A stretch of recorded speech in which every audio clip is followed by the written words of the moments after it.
Yeah, I love this question. I don't know that there is one answer or that I even have it. I love this question, and I love that people are asking it.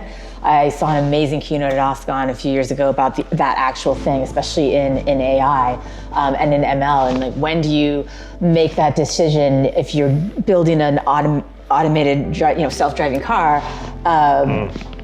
Kid runs out on the road, but bus of tourists over there and a bunch of goats here. Like, where do you swerve and what do you do with that? And I think we just have to keep remembering these are human beings writing. At the end of the day, human beings writing these programs, right? And so we are all going to program with the bias that we have in our minds. It's very, very difficult to not, to just ignore that. So you have to do the opposite. You have to be very aware of it so that when you're programming, you are going against that bias that you have in your minds. And that's a concerted effort that I don't think enough corporations take the time to kind of force people to go through if you're writing these programs. Wasn't it a couple years ago that IBM just stopped working on their ML and their AI stuff, and not all of it, sorry, IBM, don't, no phone calls please. But no, I remember they put a stall on it because there was so much, it was the time when police forces were starting to use facial recognition, and it was proven to be not only like not accurate, but completely like the opposite, and not productive, and very, very dangerous for communities. And so I remember reading about that same time that some of the Bay Area communities here were stopping using that technology that they adopted.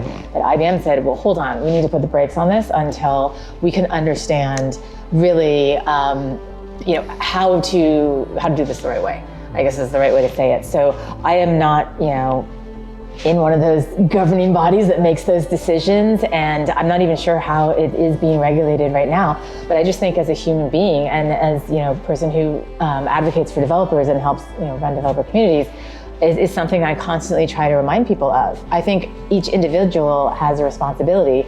Same responsibility we have with every social contract we've gone into because we live on this planet, right? Let's look out for each other. But I think with developing software, because of how powerful that is, I think we have a huge responsibility to really, really look at ourselves and understand how our minds are working and what is going into the code that we're writing. And it's no coincidence that with a cognitive psychologist, who can, I'm curious to hear your opinion, both from a perspective perhaps as practitioners, but perhaps as a bigger thing, what role do humans in 2021 have regarding ethical responsibilities when it comes to technology?